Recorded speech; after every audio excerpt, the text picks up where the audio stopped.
2.4 Equinox.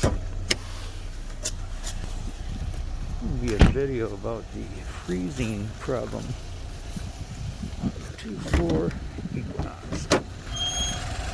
Anyway, here's the PVC line into the air intake. As you can see, when I pull off this bad boy, look at that shit just pour out of there.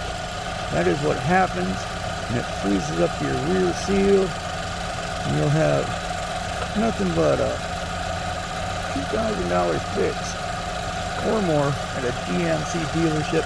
Plus, you'll have to pay for anything that they break when dismantling your engine and transmission and exhaust.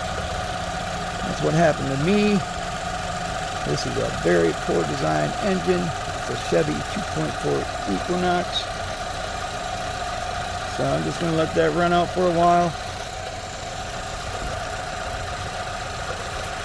But isn't that crazy? What to piss a person off.